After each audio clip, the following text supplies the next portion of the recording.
ಸಂಸತ್ತಿನಲ್ಲಿ ಸೆಷನ್ ನಡೀತಾ ಇದೆ. ಈ ಸಂದರ್ಭ ಮಲ್ಲಿಕಾರ್ಜುನ ಖರ್ಗೆ ಒಂದೇ ಮಾತರಂ ಘೋಷಣೆ ಕೂಗಿದ್ದಾರೆ. ಆ ಘೋಷಣೆಯನ್ನು ಕೂಗ್ತಾ ಇದ್ದ ಹಾಗೆ ಮೌನವಾದ ಬಿಜೆಪಿ, ನೋಡುತ್ತಾ ಕೂತ ಬಿಜೆಪಿಯ ಸಂಸದರು. ಸಂಸತ್ನಲ್ಲಿ ಎಐಸಿಸಿ ಅಧ್ಯಕ್ಷ ಮಲ್ಲಿಕಾರ್ಜುನ ಖರ್ಗೆ ಘೋಷಣೆಯನ್ನು ಕೂಗಿದ್ರು. ಕಾರಣ ಅವರು ರಾಜ್ಯಸಭಾ ವಿರೋಧ ಪಕ್ಷದ ನಾಯಕ ಮಲ್ಲಿಕಾರ್ಜುನ ಖರ್ಗೆ ಅವರು ಒಂದೇ ಮಾತರಂ ಕೂಗಬೇಕಾದ್ರೆ ಅಲ್ಲಿದ್ದ ಬಿಜೆಪಿಗರು ಇಡ್ಲಿ ತಿಂದವರಂಗಾಗಿ ಬಾಯಿ ಮುಚ್ಕೊಂಡು ಕೂತ್ರಂತೆ. ಬಿಡಿ ನಿದ್ದೆ ಮಾಡುವವರು ನಿದ್ದೆ ಮಾಡಲಿ ಅಂತ ಖರ್ಗೆ, ಕಾಂಗ್ರೆಸ್ನವರೆಲ್ಲ ಜೈ ಜೈ ಅಂದ್ರು.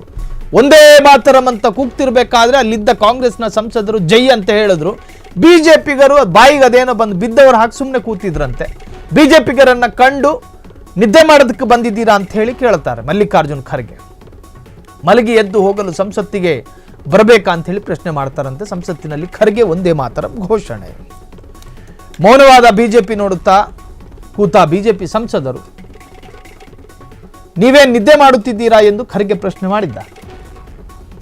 ಚಳಿಗಾಲದ ಅಧಿವೇಶನ ನಡೀತಾ ಇತ್ತು. ಆ ಸಂದರ್ಭದಲ್ಲಿ ಒಂದೇ ಮಾತರಂ ಘೋಷಣೆಯನ್ನು ಕೂಗ್ತಾರೆ. ಹಾಗಾದ್ರೆ ಮಲ್ಲಿಕಾರ್ಜುನ ಖರ್ಗೆ ಕೂಗಿದಂತಹ ಝಲಕ್ ಒಂದ್ಸತಿ ನೋಡ್ಕೊಂಡು ಬರೋಣ. वंदे वंदे वंदे। आप भी जरा बोलिए, आप तो सो गए, आप भी सो गए। सोने दो, क्योंकि जब मुल्क जागता रहेगा वो सोते रहे तो ही अच्छा रहेगा। वंदे वंदे वंदे। आप भी जरा बोलिए, आप तो सो गए,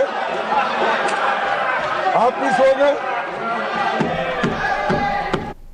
ಕ್ಷಣ ಕ್ಷಣದ ಸುದ್ದಿಗಳಿಗಾಗಿ ಫ್ರೀಡಂ ಟಿವಿ ಸಬ್ಸ್ಕ್ರೈಬ್ ಮಾಡಿ, ಲೈಕ್ ಮಾಡಿ ಹಾಗೂ ಫಾಲೋ ಮಾಡಿ. ಹೊಸ ಸುದ್ದಿಗಳ ನೋಟಿಫಿಕೇಶನ್ಗಾಗಿ ಬೆಲ್ ಐಕಾನ್ ಮೇಲೆ ಕ್ಲಿಕ್ ಮಾಡಿ.